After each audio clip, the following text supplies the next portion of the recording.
Welcome. This is HUL256 lecture number 17. In fact, one thing that I would like to do is schedule a makeup lecture for one that we missed just after minor. And what I was thinking of doing it was on the 19th, which is the Saturday just after Holi. Let's say around the same time, 5 o'clock. Would that work? Yes, sir. There is no pre-decided any working day on that, so we can have. Yeah, it's not a working day so far. So should I go with that? Yeah, I'll put the announcement.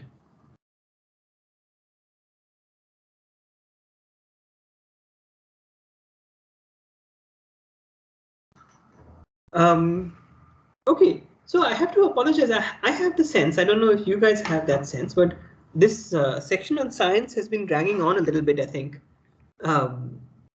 Partly, I mean, I think for a bunch of different reasons, some of it having to do with minors. But I think some of the material also is a little repetitive, maybe in ways that, I mean, I haven't at least shown you the ways in which this stuff is different. So, as I said earlier, we're trying to characterize scientific activity from 3 different points of view. There's the point of view of the an activist like Narendra Dabholkar, who has a particular interest in, let's see, eradicating certain kinds of superstitions and therefore needs a way of distinguishing superstitions from science. There's the perspective of practicing scientists like Carl Sagan and Richard Feynman, which we looked at last time. And their interests are, I mean, they need not be particularly interested in this superstition pseudoscience question, but amongst other things, they are interested in best practices in in thinking about sciences, examples of how to think, how not to think. And you can see both Feynman and Sagan, those readings being important in that context. So for instance, we spoke about this last time, these discussions of what was it? The importance of controlled experiments, or the importance of, well, I can just even open this again.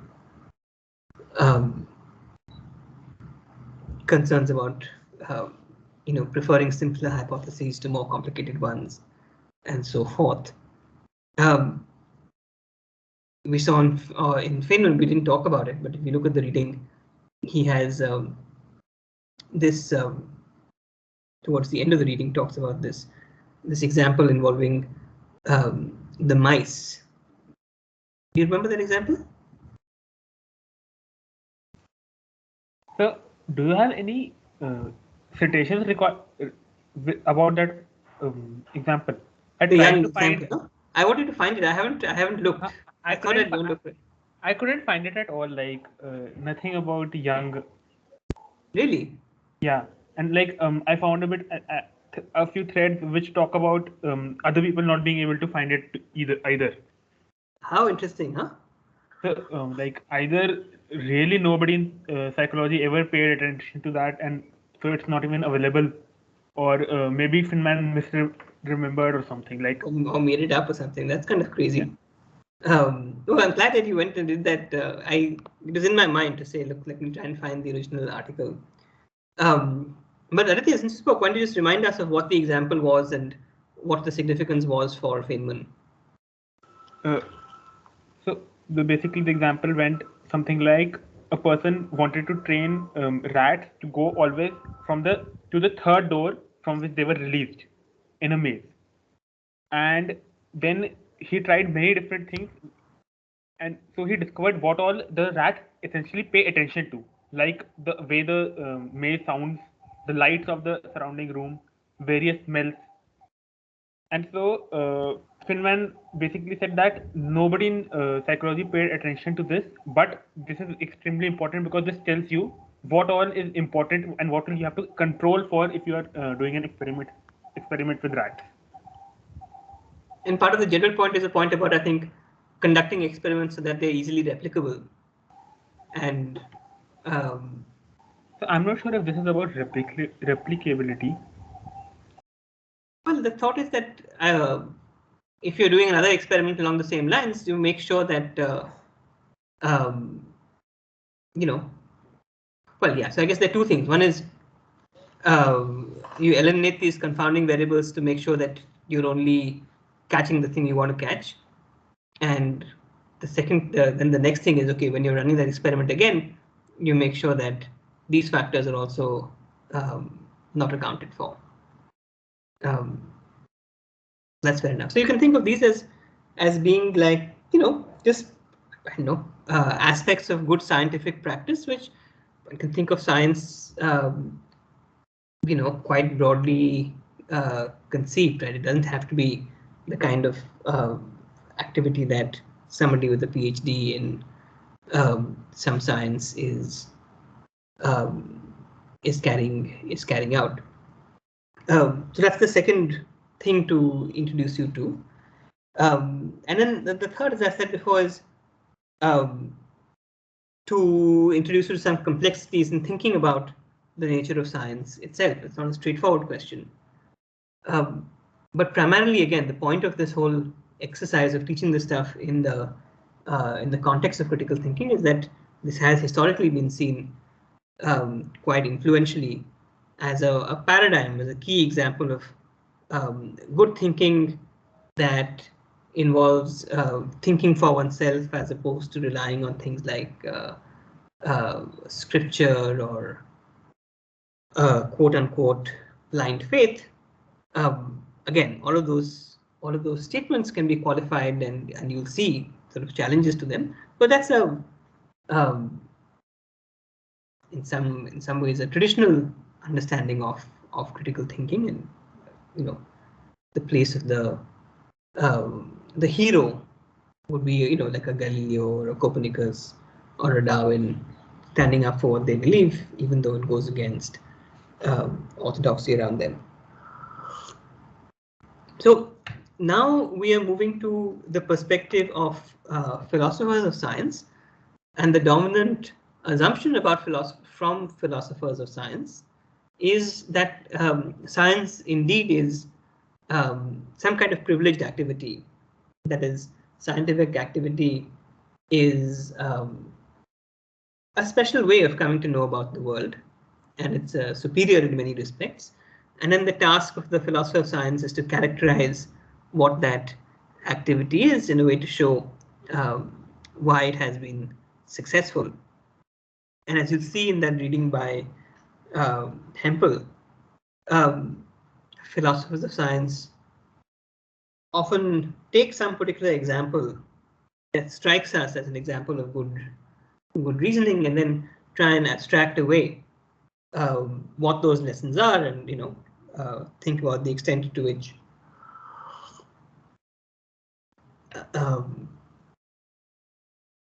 that abstract conception of what's going on in that piece of reasoning can apply across the board to other things we regard as good science. And what we're going to have is really two sets of readings. The first, which I've already assigned from these two philosophers, Carl Hempel and James Ladyman, and that's on traditional philosophy of science. And then we'll have I've posted the complete textbooks up on Piazza, so if you wanted to go more deeply into these issues, these are both very good textbooks. The textbook by Hempel is quite dated; it's from the 60s, but I assigned it because it's I find it quite helpful and clear, and Hempel is a philosopher I admire a great deal.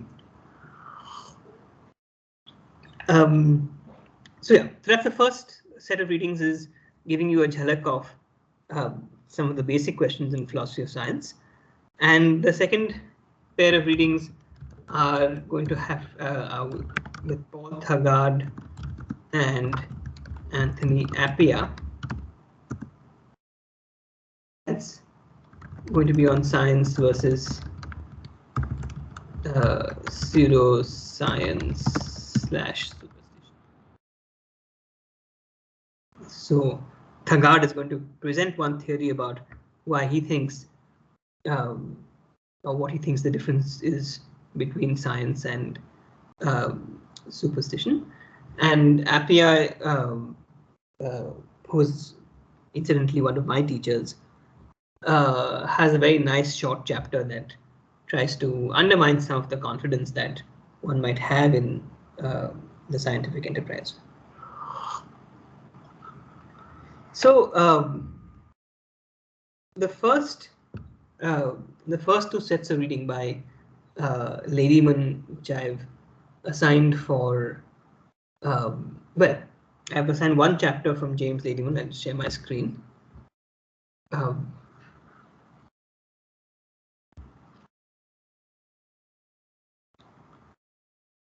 This is the book, Understanding Philosophy of Science, and this chapter, Induction and Inductivism, is what I've assigned for the tutorial.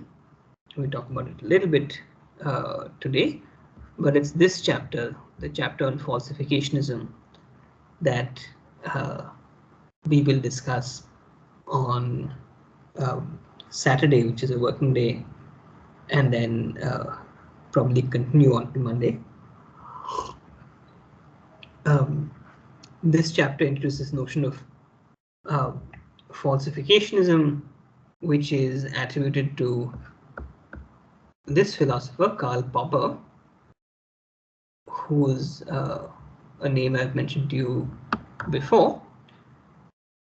And this chapter deals with Popper's theory and some problems for it. And the other reading, which is by Carl Hempel from this book,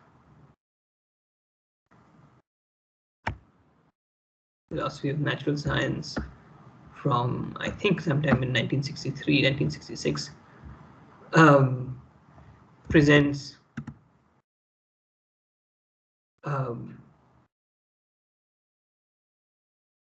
the beginnings of, I'm just getting back to the first example,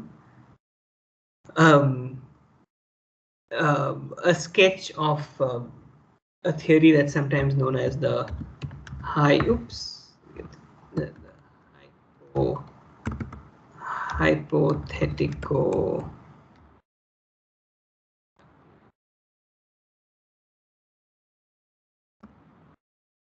So we'll discuss this model versus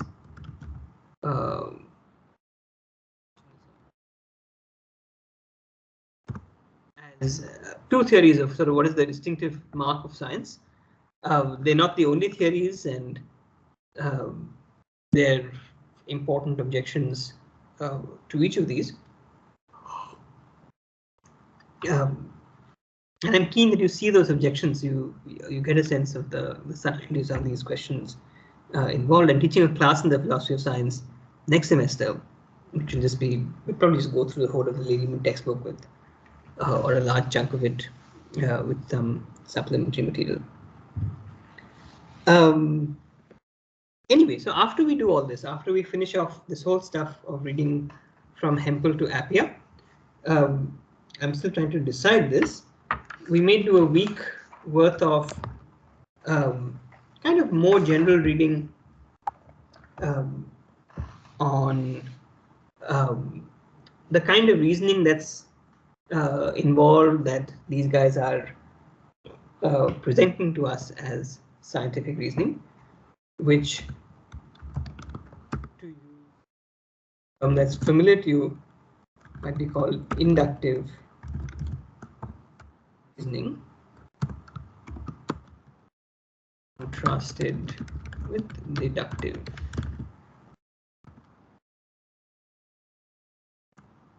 I'm thinking of doing a week on that, notion. I'll just show you where it shows up. The Azim Premji textbook has a nice set of readings on this. Where's it gone? Sorry, I should have. Tick, tick, tick, tick, tick. I should have bookmarked this. But here we are, inductive arguments.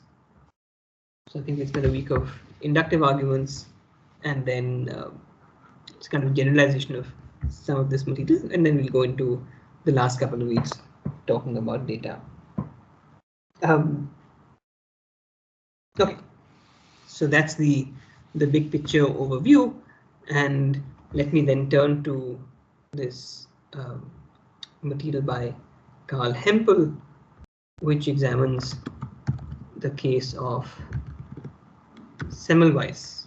He has two cases, but he takes this to be the paradigmatic example. Have you guys heard of the name of Semmelweis before?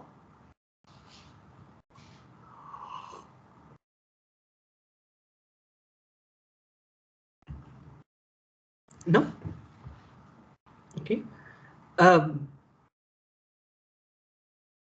One of the interesting things about the example that it's worth thinking about, we take so much for granted this notion that, well, what's called the germ theory of disease, the idea that good hygiene requires, washing hands,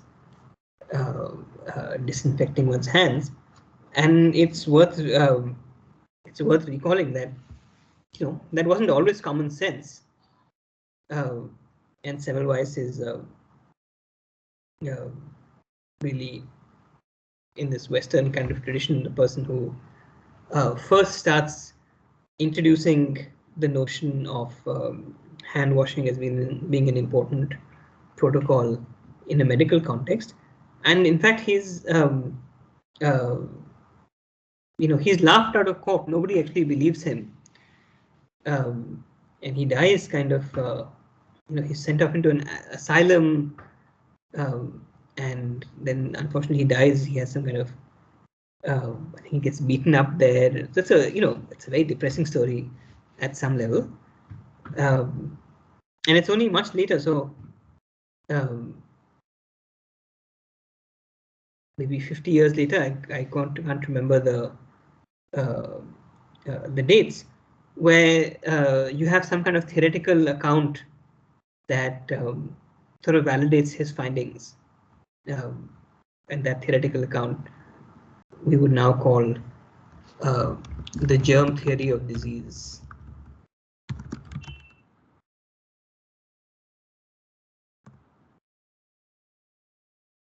Do you guys study this stuff in biology, like the origins of the germ theory and stuff? Yes, sir, we did. So who's the name most closely associated with it? I mean, just the introduction, like the story you were telling about the washing of hands. Like we were told that story just recently. Like I have biology this semester as a course. But no, when you studied in school, you came across this notion that there's a theory of how disease spreads. I mean, COVID, right? We have a theory of how COVID spreads, and essentially the theory is it spread through germs. Aditya, you wanted to say something? I was saying that Pasteur is usually more associated with germ theory because he's the one who gave the theory. That's right. So the name associated with the germ theory is Pasteur, and only I think when he came up with this more general account, that in a way Semmelweis's practice was validated, but in his own time, like I said, it was not regarded with any great favor. And there's even a term called the Semmelweis reflex, and it's quite interesting. The Semmelweis reflex is like a reflex denial of some observation or claim just because it conflicts with our current what we believe to be true at the moment. And so the Semmelweis reflex is the reflex of all his opponents who dismiss the idea that, well, we can't say the words germs, but diseases are spread. One way that diseases are spread is through,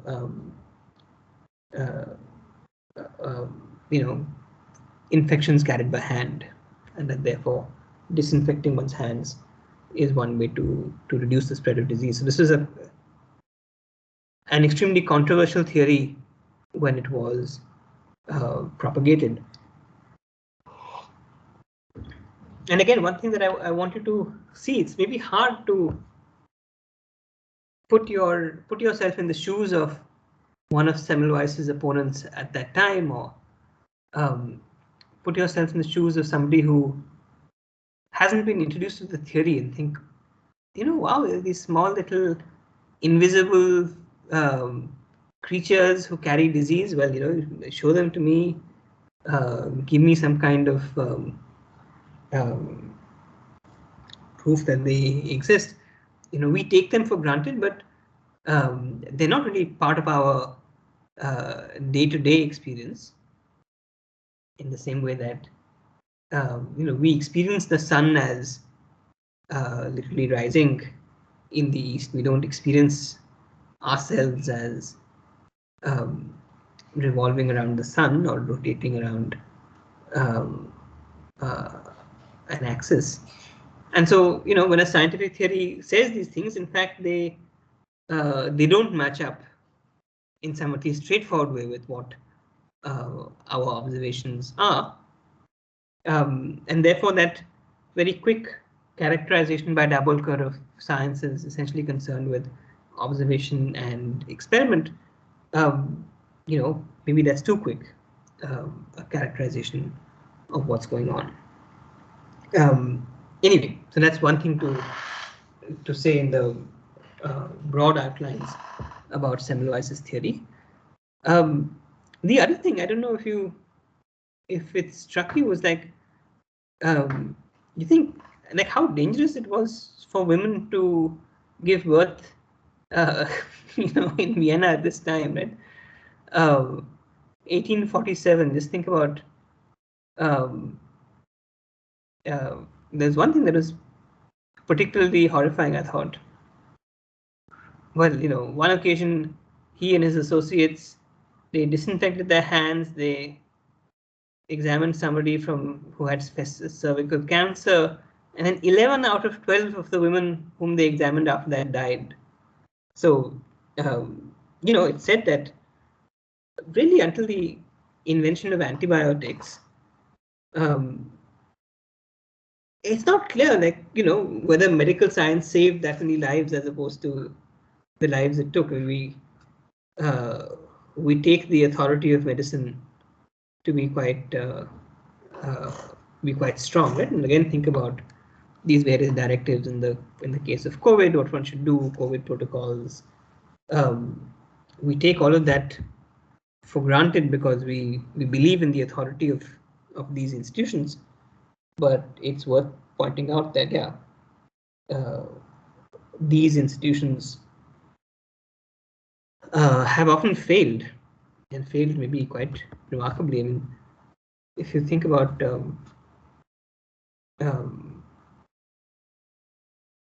let's say even just the contrast between these two divisions, right? The number of women who die out of this agonizing disease is 10% in the ward where the doctors are, and 2% in the ward where the midwives are. So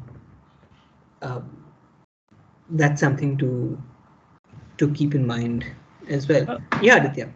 Didn't the story imply that was mostly because the doctors also interacted with other patients and the midwives didn't? Well, the theory is that they came to these examine the patients after doing autopsies. Yes, sir. So right. Like, so after they started washing their hands, their rate became like 1%, like even lower than the. So it's comparable or a little bit lower, yeah. It became half, right? Did it become half of the second division? I think it was roughly the same, right? No, I think it became half. Let's see where it's gone. Tuk. So this began to decrease. 1848 fell to 1.27 as compared to 1.33. Maybe 1848 was a uniquely good time for them, for the people, because it also became half in the second division compared to like 2.7. Oh, to the other, yeah. So who knows what is? It'd be good to actually even see what those numbers are.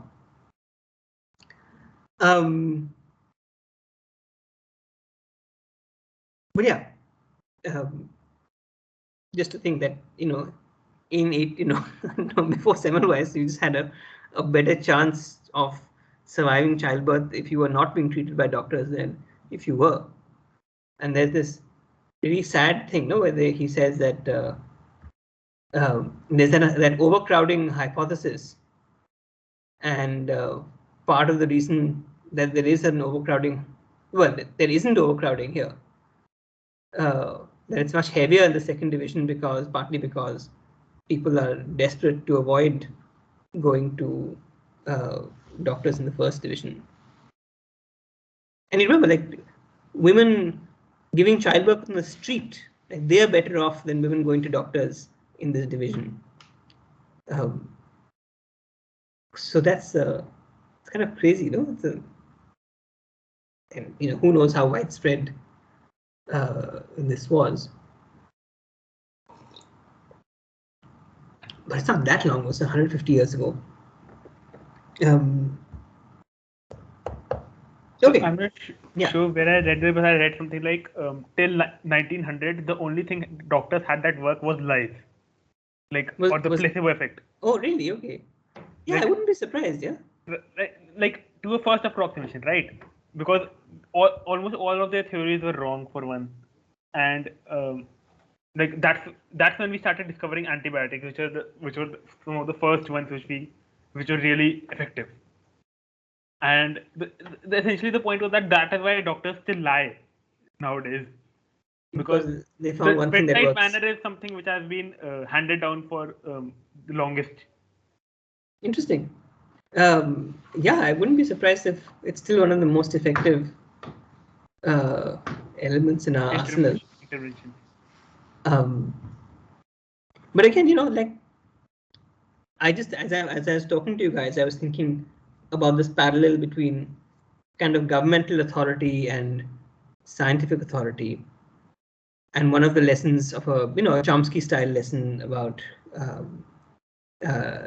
dissent and being careful about propaganda is being perhaps skeptical of entities like governments who hold a great deal of authority and power, but nevertheless one should exercise one's judgment in deciding whether to listen to them. And the same might be true in the case of the scientific community, that perhaps ordinary individuals need to exercise their own judgment to some extent there. Today it's become it's an interesting debate, today in the COVID context, because what's an example of a group of people who question scientific authority when it comes to COVID?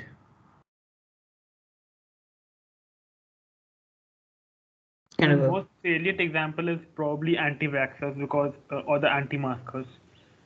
Yeah, so you might think anti-vaxxers. So who are anti-vaxxers? Are people who don't believe that vaccines are effective against COVID, or they think that they have serious side effects. Yeah. And what's like the mainstream view about anti-vaxxers?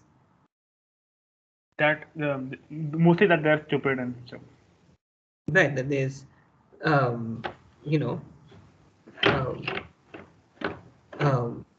Coronel is supposed to be that Patanjali drug, right, to affect COVID. Is that right, Sujit? Yeah. Yes. Yeah. So Why am I saying all this? Just to back up, I was saying that today, somebody who, let's say, questions um, the effectiveness of vaccines on COVID spread, somebody who does that is often regarded by the mainstream as stupid, conspiracy theorist, etc., etc. But what they're engaged in, perhaps, is also a questioning of orthodoxy, and so to that extent, they might be, well, they have a critical perspective towards what everyone else is thinking. I don't think if Yeah. that's accurate. Like, I don't think that the anti-vaxxers have a particularly critical POV. Like, I'm pretty sure some do, Yeah. but not all of them. I think that they're mostly in a different social class, which has a different form of belief. Quite possibly, but I'm not recommending becoming an anti-vaxxer. But the point I want to make is that, and we'll see this in a reading at right in the last week of class, different forms of critical thinking and to what extent suspicion of authority as such should be part of the kind of instinct of the critical thinker. Okay, why I've now forgotten why I started speaking of anti-vaxxers, but let's go back to Semmelweis. Let's go back to, so you have this phenomenon, and Hempel describes in this very nice way. Again, I don't know if further scholarship has kind of undermined Hempel's story or supports it. That's also something I should check. But let me ask you guys, what was your reaction to reading Hempel's description of what Semmelweis was doing?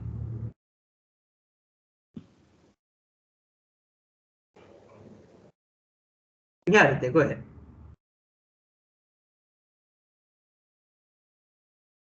So I'm not sure what you mean by reaction. Just like, what did you think? What was your were you impressed? Were you surprised? Were you feeling positively about? Oh no, or were there any questions that description raised for you? The biggest feeling I can remember is that when he talks about examining the 12 other women after touching the one with cervical cancer, that this can't be ethical. This can't be ethical. Like, this is probably not ethical, something like that. Because like, it did lead to 11 people dying who would not have died otherwise. Well, you know, it's not like they were trying to conduct an experiment. They were just doing what they thought was the right thing to do. But yeah, I mean, it's an example of, like I said, how horrifying medical science has been in the past and perhaps will continue to be now. Hopefully in fewer and fewer cases. So from all of this, from all these different examples of what Semmelweis does, you can characterize the what's Semmelweis is up to really in terms of three notions. There's the notion of observation. There's the notion of hypothesis. There's the notion of testing.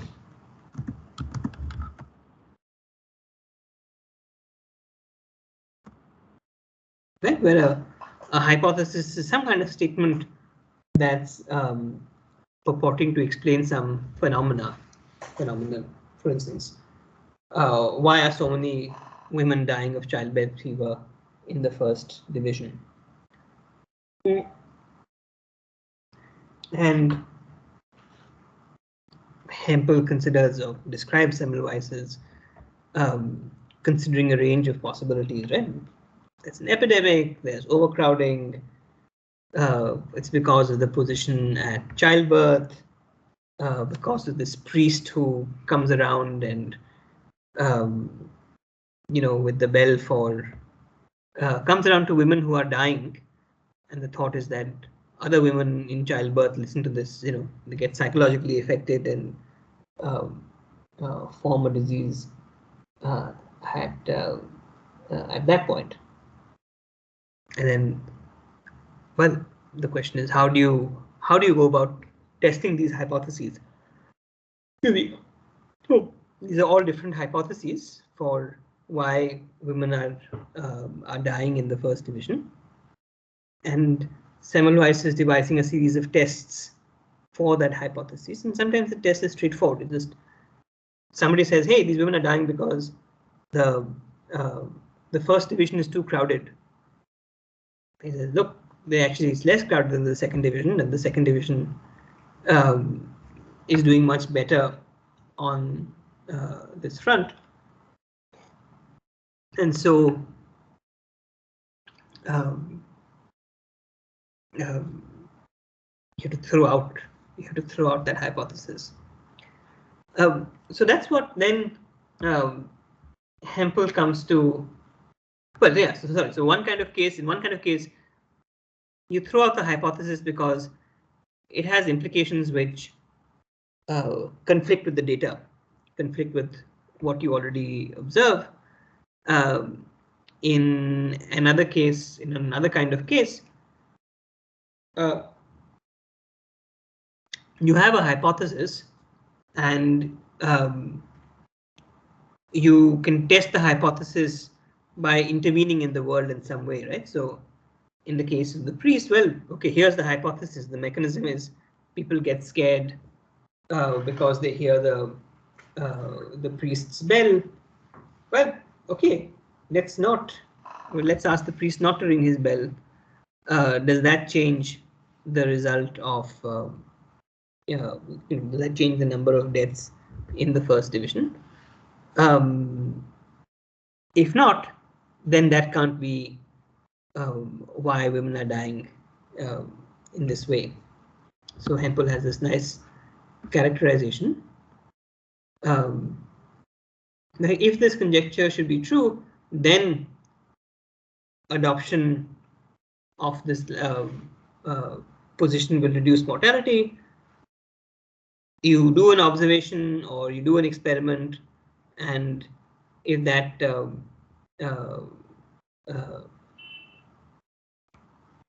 doesn't match with your prediction, then your prediction is false. Right? So this is the general schema in this 2a. If H is true, so H is the hypothesis, then so is I. I is what Hempel calls a test implication of the hypothesis. Then you go out. So if H is true, then so is I is you arrive at by a piece of reasoning based on whatever your current theories are. Then you say, look, as the evidence shows, I is not true. So the evidence shows. So if H is true, if it's true that it's childbed fever is being caused by fear that women feel on hearing the priest, well then, if you get the priest not to ring his bell, mortality rate should be lower. That's the form of, that's what I will amount to. Well, mortality rate is lower. Sorry, mortality rate is not lower. That is, I is not true, and therefore H is not true. And you can see that this is a valid argument, right? The form of the argument is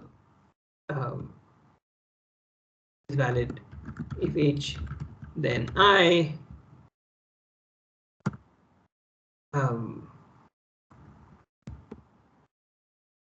Not I, therefore So it's quite easy in some respects to get clarity, to make scientific progress by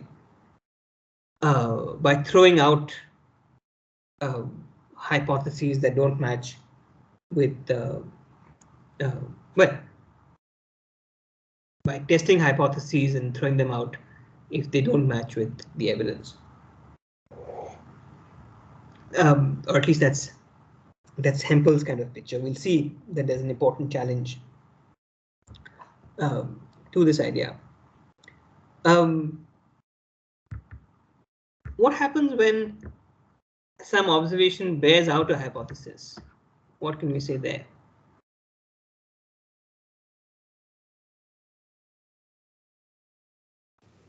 So look at 2b.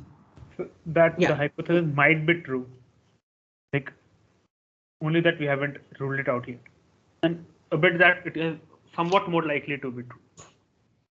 So think about the child. So if you think that it's by cadaveric matter, people understand what cadaveric matter is? Yes, sir. Sir, what was the question? I didn't listen. Oh, so my question was, my point was, and this is just a point that Hempel is making. We have one kind of case where you have this test hypothesis, and then you show that the test implication is false, right? So you show that, and now we're asking the a separate case. What happens when, again, we have the same thing, if H then I, and you show that I is true, the test implication is true. So for instance, if the hypothesis is that this fever is being transmitted by the cadaveric matter, which is the matter from the autopsies, then, well, disinfecting your hands should reduce the mortality rate, right? That would be the test implication. And, well, hey, disinfecting your hands does reduce mortality rate. So can we conclude that the hypothesis is true? No, sir, we can't conclude because there can be any other reason for that hypothesis to be true. Right. So it's possible. This is one example, by the way, of what looks like a, Semmelweis's reasoning overall seems pretty good, right? It seems like this is how you should go about establishing these, trying to understand why childbed fever is so high. So his reasoning is pretty good, but it's not, we saw this right at the start, it's not deductively valid, because you can see that this form of argument is not deductively valid. If H then I therefore H is an invalid argument. So one of the challenges for the philosophy of science is to say, given that so much of science is in this domain of the deductively invalid but nevertheless good reasoning, we want in general some way of understanding what is good about that form of reasoning, and that's what we'll see in a couple of weeks' time when we go back to this section on inductive arguments. Okay, so and you can see that, look, the just seem that this form of reasoning is invalid, but it might be, or it doesn't seem implausible to think that if you subject some hypothesis to lots and lots of different tests, and if those tests are designed to really test the hypothesis and each of those tests fails to rule out the hypothesis, maybe we can get more and more confident that the hypothesis is true. There's an interesting philosophical debate about this issue, to which actually Hempel himself contributed a great deal.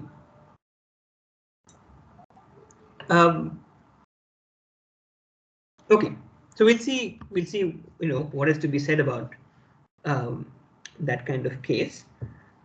Let me go to another point. So I'm going to leave aside the Galileo example, or rather the Torricelli example. And let's conclude. We'll come back to this general point with this uh, uh, notion. We have considered some scientific investigations in which a problem was tackled by proposing tentative answers in the form of hypotheses that were then tested by deriving from them suitable test implications, checking these by observation or experiment. What Hempel does next is talk about, though he doesn't use this term, a distinction that I have made, I think, more than once in the course, and that's the distinction between the context of discovery versus the context. Do you remember this distinction?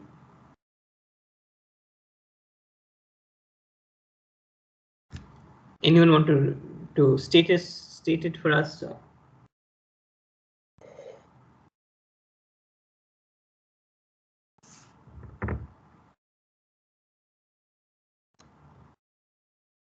So the context of justification is the context that we're talking about in the you know, the testing of the hypotheses and asking under what circumstances should a hypothesis be thrown out, and under what circumstances should we start being more and more confident of our hypotheses. And as Hempel points out, there's a separate question, which is this one I'm not able to select. How are suitable hypotheses arrived at in the first place? And that question, how do you come up with a hypothesis? That question is what belongs to what we call the context of discovery. And the point that people who make this distinction people like Hempel want to emphasize is that, yeah, there could be a whole range of guessing, dreaming, talking to the astrology, like the astrologer, anything goes as far as the context of discovery is concerned. That's not where the scientific method doesn't apply to the context of discovery. It applies only to the context of justification. So that's one point. Science doesn't care about how you came up with the hypothesis. Right? What it cares about is whether the hypothesis can be validated in this mode of, let's say, testing and confirmation. Hempel makes this point. He makes this distinction in the course of a discussion of what is known as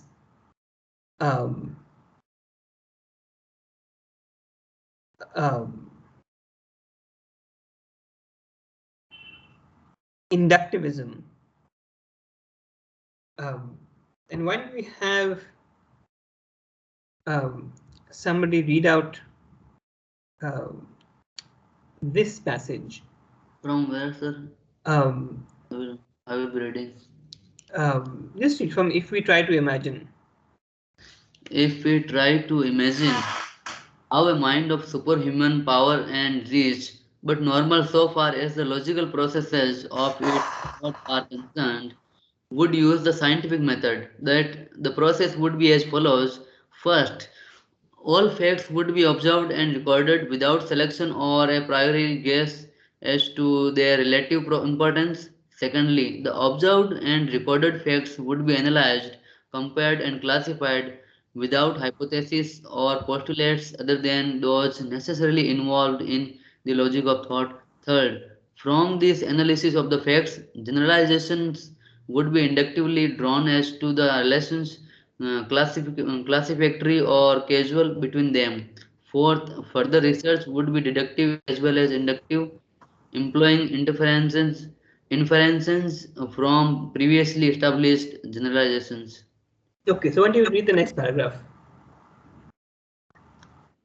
Next, I mean, read the next paragraph. This passage distinguishes. this, this passage distinguishes the four stages in an ideal scientific inquiry: observation and recording of all facts, analysis and classification of these facts, inductive derivation of generalizations from them, and fourth, further testing of the generalizations. The first two of these stages are specifically assumed not to make use of any guesses or hypotheses as to how the observed facts might be interconnected. This restriction seems to have been imposed in the belief that such preconceived ideas would introduce a bias and would jeopardize the scientific objectivity of the investigation. But Okay, the so just pause there. Just pause there. okay. So Hempel is concerned really with the, I mean, the author of this piece, who I guess is talking about economics, seems to think that, again, explicitly characterizing what scientific inquiry looks like, is that you come to this with a clean slate, without any preconceptions, without any biases. You dispassionately look at evidence, and you record the evidence, you analyze and classify the evidence, and only then do you do your generating of the hypotheses. The hypotheses come from looking at what the evidence is there, where the inductive derivation of generalizations and in the testing of the generalizations. And Hempel wants to say that this this picture of science, what he calls the narrow inductivist picture of science,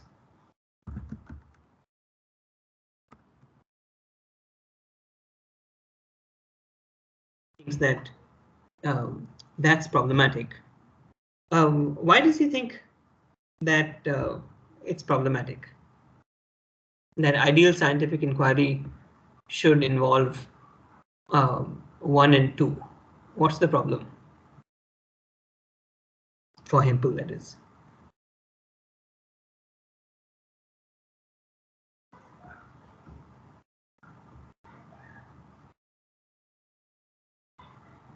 Anyone?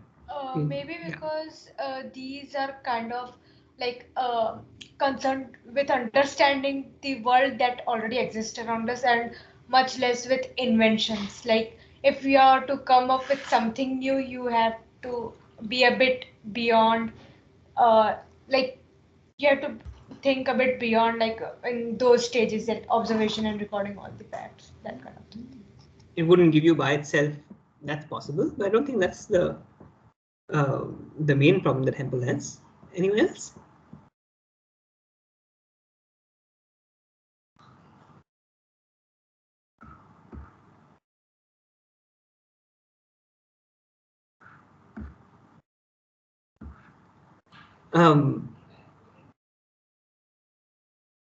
What is the main point that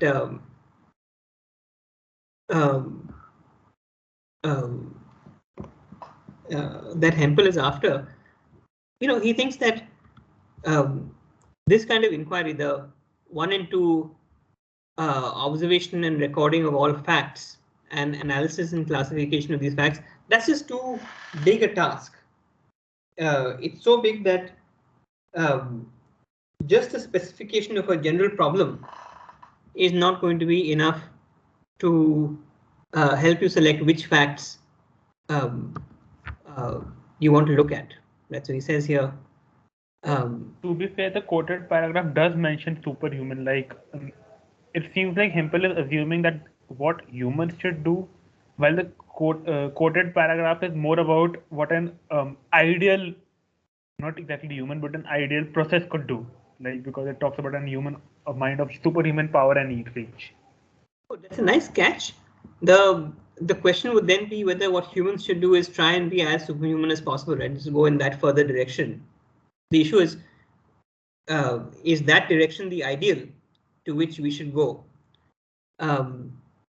You're right to say that the first point that Hempel makes could perhaps be blocked by this guy saying, no, but look, I meant huge superhuman. But after all, you're trying to characterize scientific inquiry of the kind that human beings engage in.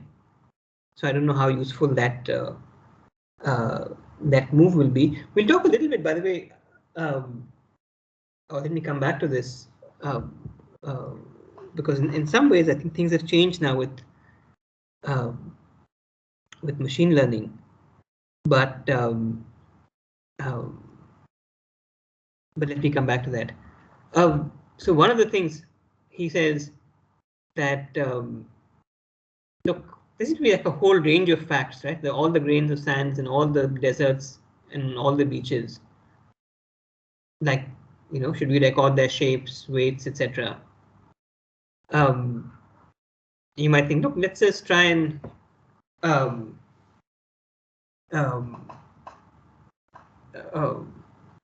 limit. Let's try and limit the data that is collected to those that are relevant to the particular problem. Why don't we have somebody else read out this passage? Perhaps then all that should be required in the first phase.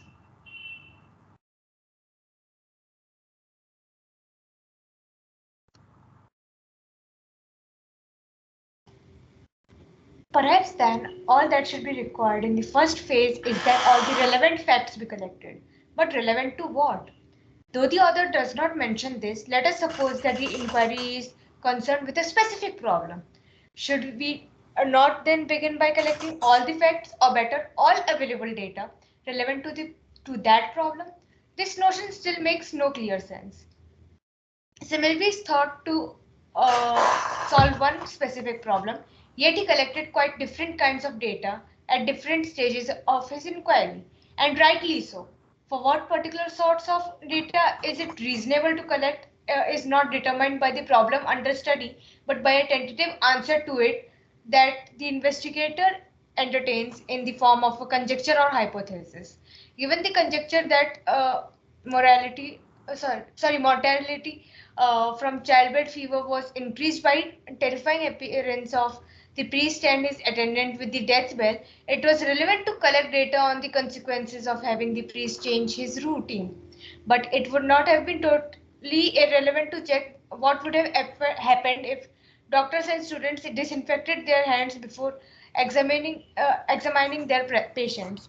With respect to Similby's eventual contamination hypothesis, data of the latter kind were clearly relevant, and those of the former kind were totally irrelevant. Okay, hi. So let's just read the next paragraph. Empirical facts or findings, therefore, can be qualified as logically relevant or irrelevant only in reference to a given hypothesis, but not in reference to a given problem. Okay, so just pause there. Just pause there. So one thing why is this interesting or useful? In a way, it's a challenge to, well, what Hempel himself called a certain narrow view of scientific inquiry, which starts from the premise that, look, all that the scientist does in a dispassionate kind of way is collect facts and draw generalizations on the basis of those facts. And you might imagine, I don't know, I'd have to think more about whether a figure like Dabholkar would endorse that kind of picture of science. But the point for us to note is that on this view, on the Hempelian kind of view of, on his characterization of this view of science, a lot of the work is done by, the hypothesis comes first. It's not that the data itself by itself will lead us to a hypothesis.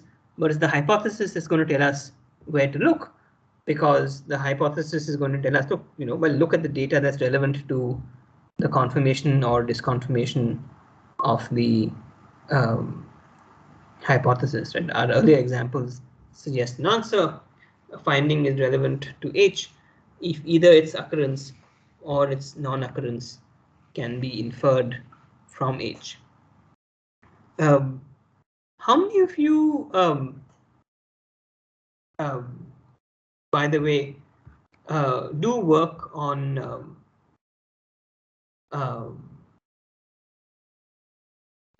machine learning?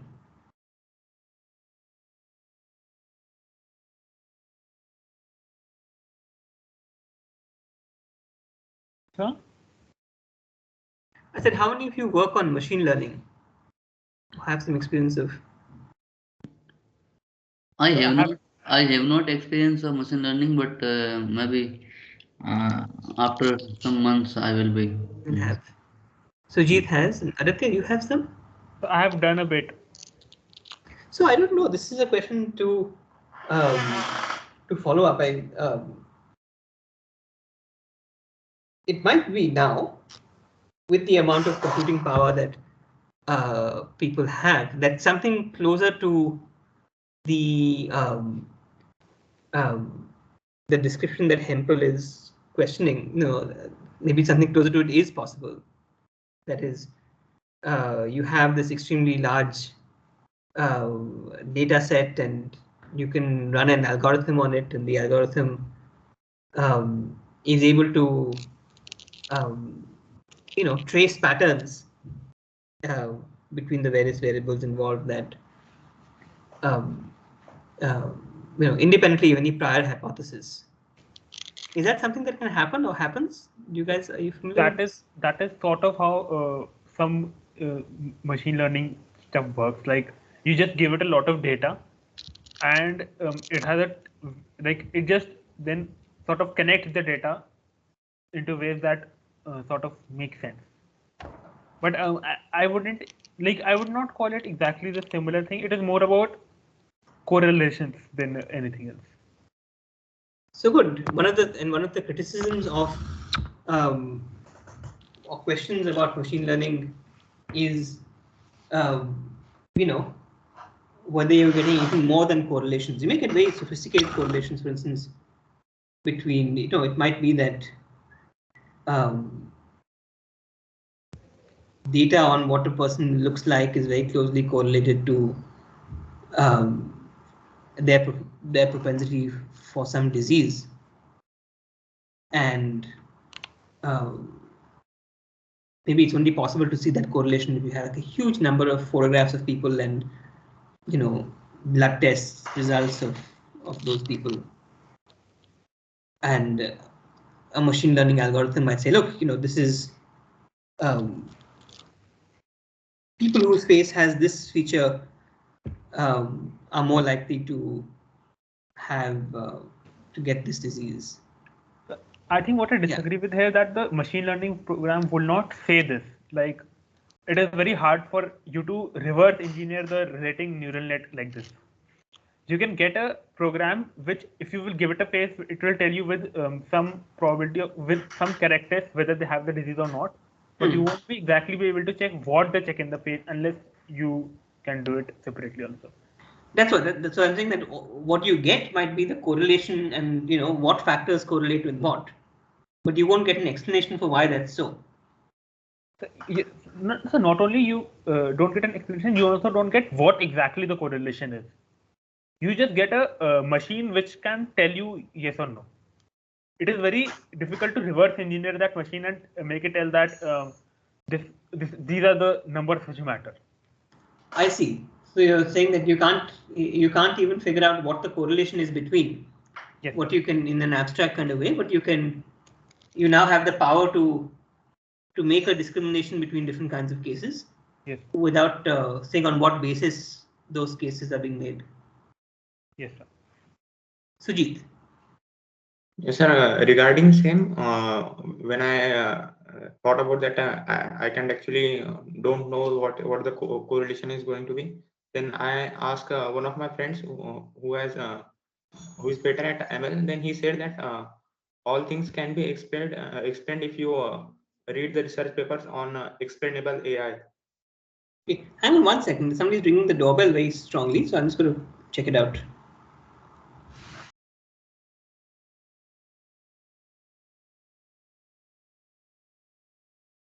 The research paper on explainable AI. Yes, on explainable AI. I guess Google has a special web page on the explainable AI. I haven't read it, but my friend said that you can read from there. Repeat what? Extendable AI. Explainable. Explainable AI. Yeah. Sorry, I missed that. So what were you saying, Sujit, about explainable AI? One of my when I thought that I can't know the correlation between yeah, that correlation. So I asked one of my friends who is good at ML. So he suggested me to read the research papers on explainable AI, where Okay. yeah, he said there I can get to know what exactly is going underneath. Okay. Well, if you can post something that's on this issue, that'll be great. If you can do a little bit of reading and tell us what the Yeah, sure. I haven't read yeah. it yet, but I will. Yeah, I will do that. That'd be great. We could even do that in a talk about that further in a tutorial session or something like that. Okay, so really HEMPL is thanks Aditya. After two things. One is he's making this distinction between the context of discovery and the context of justification, though he's not using these terms, right? He's saying that we're not looking for a method that leads by means of rules from observed facts to corresponding principles. And he thinks um,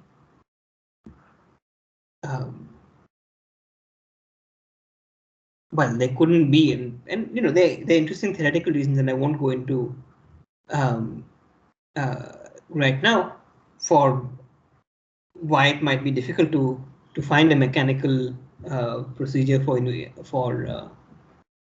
coming up with scientific hypotheses. Though he says that he does say that um, in some more narrow cases, you might be able to get a hypothesis on the basis of given data. Right. So, given the length of a copper rod, if you measure it at different temperatures, you might well, you might be able to see what is the you might be able to derive a law that governs the what you call it that governs the relationship between temperature and expansion, right? You might come up with the what is that law? There is a law, right? What's it called?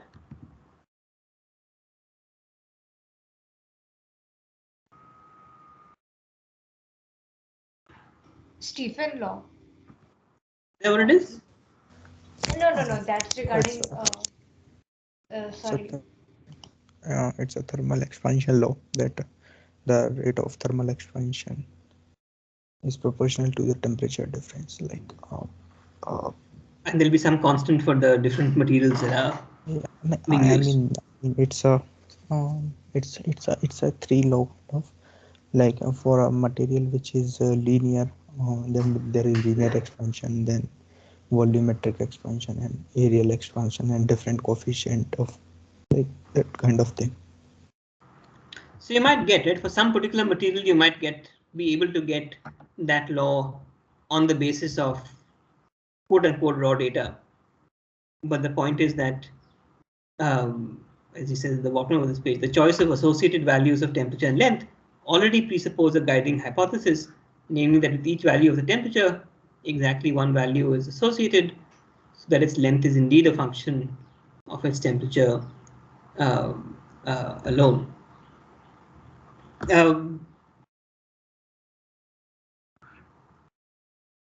So given that, the more general point that Hempel wants to make and maybe leave us with is that perhaps there are no general rules governing scientific inquiry as such, insofar as we care about the production of the hypothesis.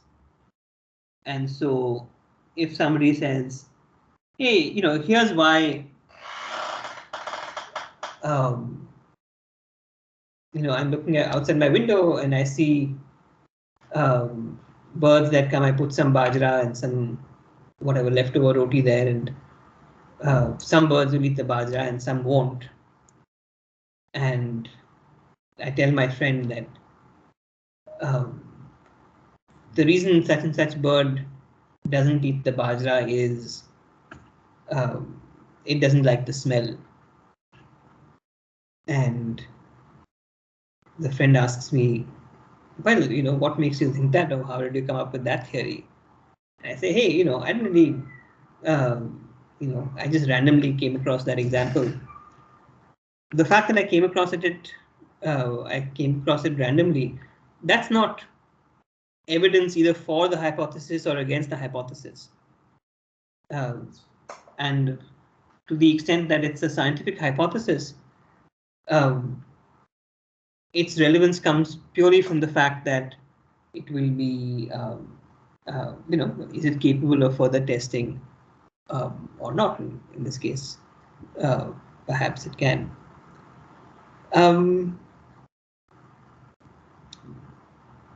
Let me pause there and ask for any general questions, reactions, thoughts. I'm going to also maybe end with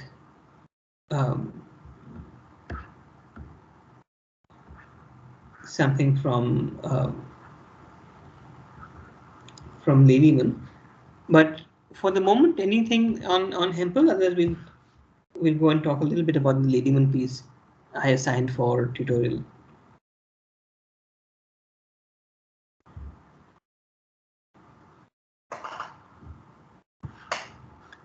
Okay, so then let's, in the last 7-8 minutes of the class, let's talk a little bit more about this notion of inductivism. The person whose name is most closely associated with is this person, Francis Bacon. So can I have somebody who's not read before read out from here, section 1.4?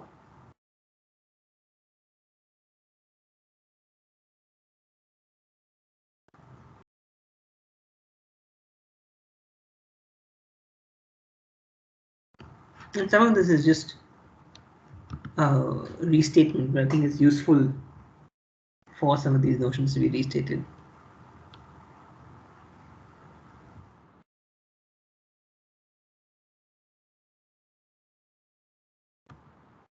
We've already read before, so I'm going to go for another person unless there's no other volunteer. I think, sir, we have very less time as well. Okay, well, Sujit has raised his hand, so let's go for Sujit. Yeah, so we can abstract Bacon's method and arrive at a simple account of the scientific method. The method of Bacon rested on two pillars, observation and induction. Observation is supposed to be undertaken without prejudice or preconception, and we are to record the results of the data of sensory experience, what we can see, hear, and smell, whether of the world as we find it, or of the special circumstances of our experiments. The results of the observation are expressed in what are called observation statements. Once we have made a whole book of observations, these are to be used as a basis for scientific laws and theories. Many scientific laws are of the form of what are called universal generalizations. These are the statements that generalize about the properties of all things of a certain kind. So, for example, all metals conduct electricity is a universal generalization about metals. All birds lay eggs is a universal generalization about birds, and so on. These are simple examples, but of course, scientific theories are often much more complicated, and generalizations and laws often take the form of mathematical equations relating different quantities. Some well-known examples include. Okay, so we don't have to go into the details of the examples, though you can see how, in principle, perhaps one might come up with these laws on the basis of observation. Um, the key point that I want to leave you guys with is this question that Didiman ends this page with. So, Sujit, why don't you carry on reading out from this paragraph? The question that we must now ask is. Yeah. The question that we must ask now is, is it legitimate to infer a universal generalization from a collection of observation statements? For example, when can we infer that all animals with herds have livers? And on the basis of the observation of many instances of animals having herds having livers as well. The answer, according to naive inductivism, is when a large number of observations of X under a wide variety of conditions have been made, and when all X's have been found to possess property Y, and when no instance has been found to contradict the universal generalization, all X's possess property Y. So, for example, we need to observe many kinds of animals in all parts of the earth, and we need to look out for any instance that contradicts our generalization. If we carry out a lot of observation and all support the law while none refute it, then we are entitled to infer the generalization. Okay. We will, well, maybe we'll do the last, just look at this paragraph, what we have just been discussing. Yeah. What we have just been discussing is known as a principle of induction. It is a principle of reasoning that sanctions inference from the observation of particular instances to a generalization that embrace them all and more. We must take care to observe that the world carefully and without preconception, and to satisfy the conditions expressed in the principle. But if we do this, then, according to the neo-inductivist, we are following the scientific method and our resulting beliefs will be justified. Once we have inductively inferred our generalization in accordance with the scientific method, then it assumes the status of a law or theory, and uh, we can use deduction to deduce consequences of the law that will be predictions or explanations. Okay, so just pause there. So you can see, well, it's that straightforward to see why this is a form of, well, why this form of inductivism or this principle of induction is naive. Maybe you'll have some um, clues from what Hempel has said. What I wanted to leave you with is really this passage, this principle of induction, and think about, well, does it look like a good rule to follow? Might there be some problem with following it? It's a fascinating question, and chapter 2 of Ladyman's book, which we won't talk about, um, deals with something called the problem of induction, which will tell us a little bit about what the issue is here. But let me leave you with the thought that obviously there is a role in science for this kind of notion, and scientific practice of the kind already described in uh, the readings we've done so far, particularly this notion of checking a wide variety of conditions. This is an important part of that form of scientific practice, and we'll see at the end of the course. This is why I brought it up in looking at the work of Daniel Kahneman, that our minds, when we draw generalizations about the world, our minds often violate this kind of principle. So we make generalizations on the basis of very small samples sometimes, and we kind of often exclude testing those generalizations or thinking about whether or not the conditions that we made these observations are very specific to our situation or whether they're more general. So it's something that we'll see now really towards the end of the course. Okay, so I'll stop here. We have another class on Saturday, and in that class we'll take a look at this theory of falsificationism. Thank you, and for those of you who are traveling to Delhi and to come to campus, welcome, and we'll see you soon in person. Bye.